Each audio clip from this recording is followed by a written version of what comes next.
Welcome to The Lazy Costumer, where everything is all about costumes. And today I wanted to talk to one of my friends who is a very long-standing friend. In fact, I think we're up to our 30th anniversary of being friends and costumers together. And so Maddy and I have worked together for many, obviously 30 years, because I just said that. And she knows as much about costuming as I do, because we learnt together on the job. And I would like to welcome her in so that we can have a long chat about what we do to get costumes together for a show. So without further ado, Maddy. Hi. Hello. Hello. Yay. Nice to be we here. get to talk costumes, because we've never done that before. No.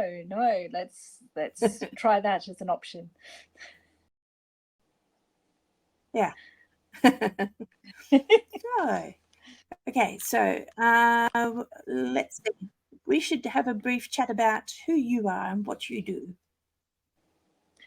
So I'm Maddy, obviously, and over here on the east coast of Australia, I costume lots of operas and musicals. I'm also the wardrobe manager for a well-known Australian choir, who people might know from certain ads for an airline.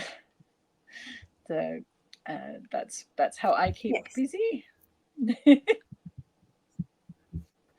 And at the minute I am plus costuming just Marta. life's little something or other for you for that. Yes, you've been a big help with that. It's like back to the old days. Mary, help me. Yeah, so me being on the west coast of Australia, Maddy and I do somehow manage to get together a fair bit to do costumes together still. And these days it's a little bit like correspondence costuming, but because we know each other so well and because we are in sync with what we want with costumes, it's the best place to reach out, isn't it? Like, you know how I work, I know how you work. Yes. So if one of us asks for help, we can just do it and do it well. Yes, it's like finishing each other's sentences. I need it like this with a thing, and do the bit like that. With the thing, yes. Yeah, we definitely have a jargon. Just this Maddy speak, I guess it's called. Yes. Madness speak, we used to call it. Yes. Yes.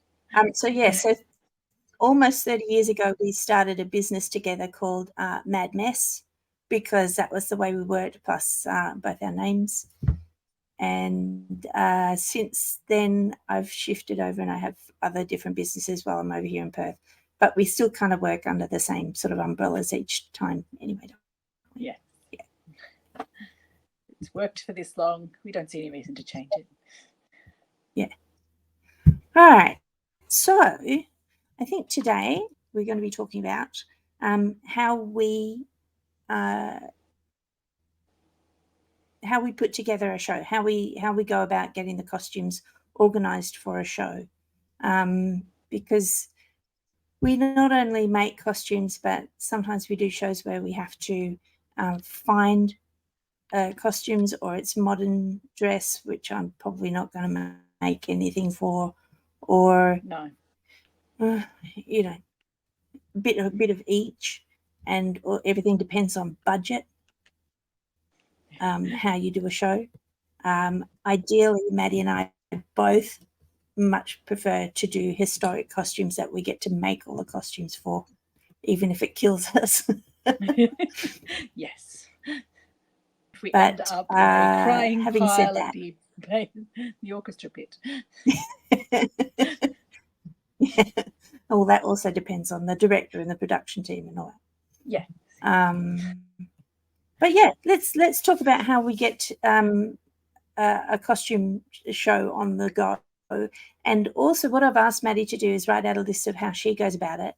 And I've written a list about how I go about it. And we're going to see if they match up. They probably will match up because we've done this together so often. Yes. So normally I would start, obviously you're talking to the director about what the show is, particularly if it's not a show that you've ever done before or seen. I've gone into Marta going, I know nothing about it. Obviously it's an opera, so that gives you an idea of where you're going, but I had no idea of where setting was. And originally it was going to be set in the late 19th century, sort of around 1880s, and so I'd had some inspiration, thoughts, and some design ideas. And then discussing further with him, it became very clear that he actually wanted it set back in the 18th century. So he kept using terms like Gainsborough and pastel colours and things like that. It became clear where his brain was thinking. And sometimes as a costumer, you have to interpret what a director has said as opposed to what they're saying otherwise, to go, hang on, that's not what you mean. So that's usually where you start, is discussing with them what they want, how they see the show running, and then you come up with some, you do some research into the time period that you're working in, and then have some inspiration using various Pinterest or books. And Mary and I both have a million books. These ones are all children's books, that's not going to help, but we have shelves of reference books to come up with our ideas.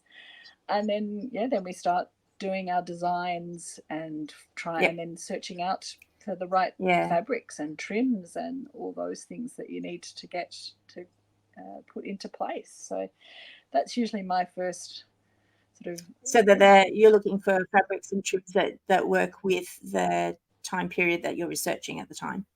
Yes. Plus the colours that the director is wanting to use. He might have a particular colour palette that he wants, or perhaps the choreographer wants a certain way for fabric to move.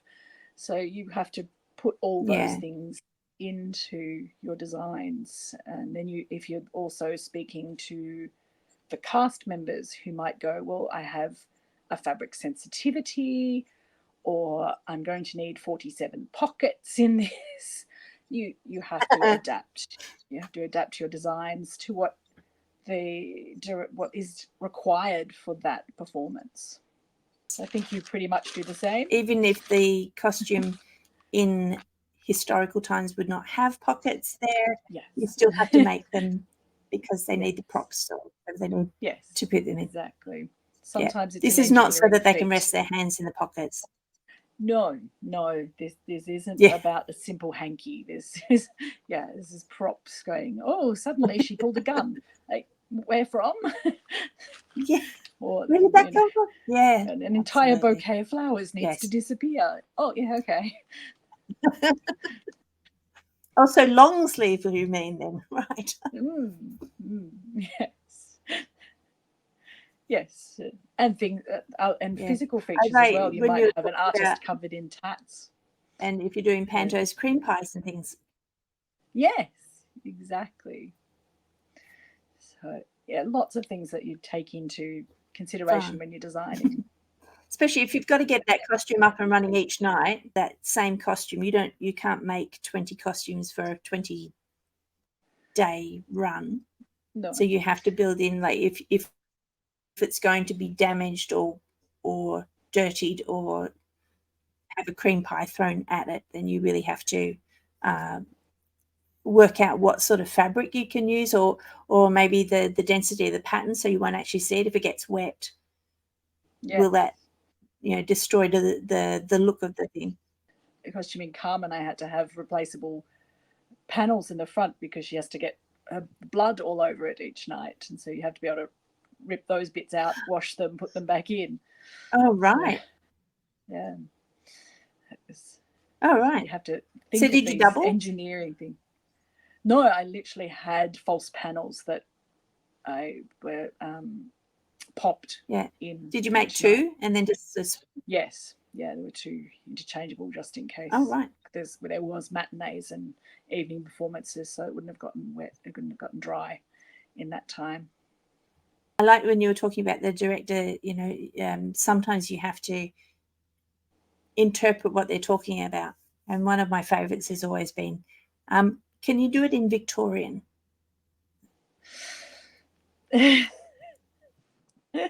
Yes, we always have a good laugh about that one. When? Just Victorian. Yeah.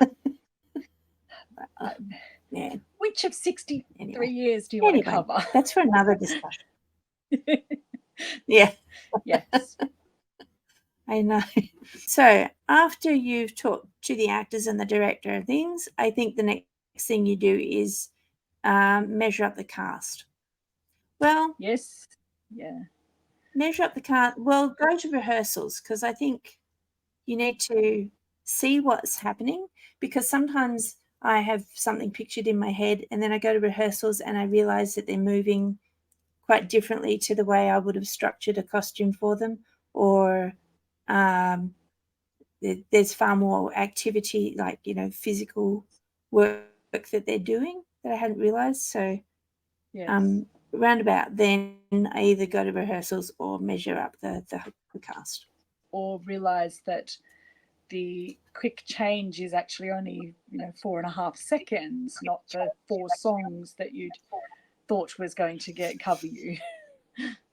There's a future guest coming up who will talk about this too, but one of the shows I did last year, my actor had a change from male to female. His first change was 12 seconds and his second change was 10.5 seconds. And I went to rehearsal. I knew that there were quick changes. I didn't quite comprehend that. And then I went to rehearsal and I watched him didn't walk off the stage. He walked to the edge and he did a U-turn and he came straight back on as the other character. And I almost had a heart attack. It's like, no, how do I do that? Because it's a whole different gender. Like, it wasn't just... Yes. Yeah, there's nothing subtle about it. It wasn't just like throw a jacket on. It was like, oh, anyway, we got that. I think it's my proudest moment working that one out. Yes, and that was brilliant. It looked fantastic, I have to say. Yes. And I'll do a whole video just on that damn costume, I think. That lovely costume. It was a good costume. So after we've gone to rehearsals and we've got the fabric and we've talked to all the everythings, what do we do?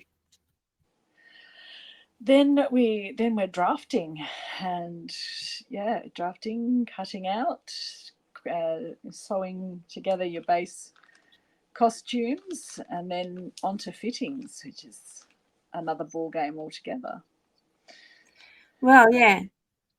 So yes, lots of lovely fabric shopping in between that. We were talking about the trims and the fabrics before. Yes. And that's sometimes when you go and buy them from interstate, isn't it? Yes, exactly. It's very, very handy having somebody live close to a fantastic fabric shop. All the things. Well, you also have some down there, so it kind of does work both ways. So it does. We have sent to each other. That's usually when you're told that they need pockets, or that they hadn't previously told you that they needed, and but I needed this to be cropped because it says in the script that she's got a short jacket. Okay. All those things is usually what you find out in fittings. Right. Yeah. Here's my scissors. Oh, I forgot one. Somewhere in between all of that, you will usually have read the script and gone back to the director, who has basically signed off on all the designs that you have written up. I usually write up a list. I usually write a really comprehensive list. I color code my list. I try and make it as easy for the director and the actors, well, mostly the director, to understand. And somewhere in there, you've read the script and gone, I don't understand how they can change from this part to this part. Like, isn't that like a week later? Are they meant to be wearing the same dress? I go, oh, no, that's a whole different dress. Okay. Yes. Yes, it becomes our job to pick up a lot of those. Add more in there. Yes. Yes, fittings are fraught with all the extra things that you hadn't realised that they need, or they hadn't realised that they need, because sometimes they don't know until they've got a costume on, and then walk around in it and then realise that they need less or more, or that they can't do the splits in that, or Yes. they can't climb up a carriage or something like that. Yeah. So many of those little things, and you just have to roll with them.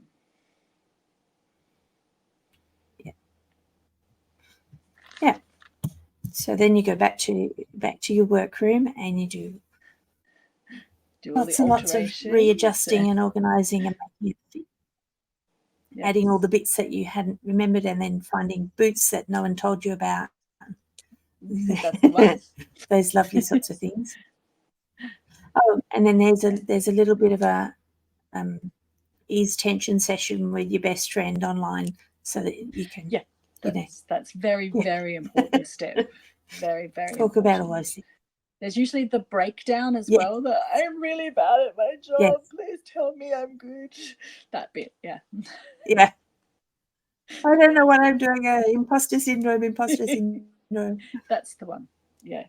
So then you go into refittings after that. And then we get back to costume rehearsal, usually. Costume run. Yes. That's usually where you discover that the actors don't know how to move in historical dress. That despite all their classes and all their performances before, that no one's ever told them not to grab the center front of a skirt, or that they don't need to lift their skirt above their knees to go upstairs. That's right. And those sorts of things. So education becomes a big part of our job. Just in simply wearing them. How do I put a petticoat on? Well, first underneath, and then my stays. Oh, yes, so you corset yourself in with this, and just the simple order of layers that sometimes we don't. We know exactly how it goes, but for them putting it on, it can just look like a pile of weird fabric. Especially with hidden attachments and hidden fastenings and things. You sort of hand a costume and go, there it is.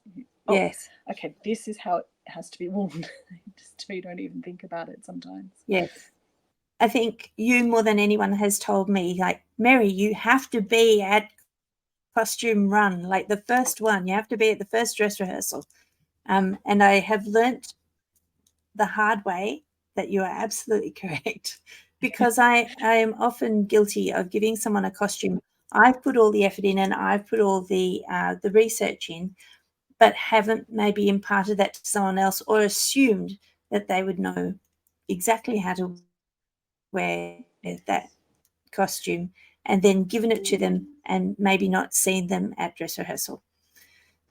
And then I find out at actual show or some other time it's all in the publicity photos, and going, that's not the way I told put that on you.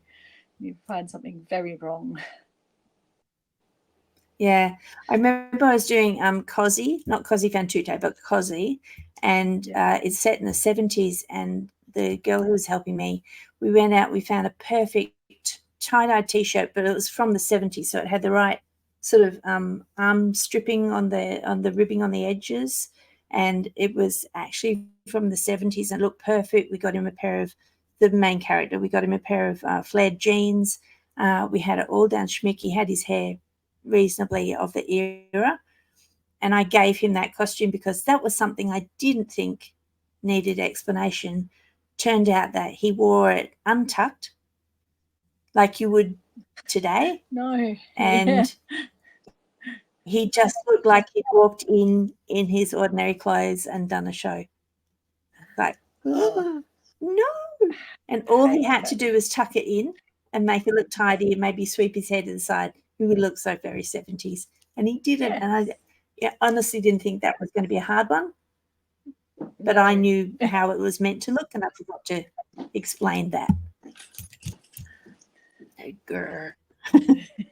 Yeah, yes, it is did me really instead. annoying when you just like, you go, no, that I need it just to be worn this way, and Yeah.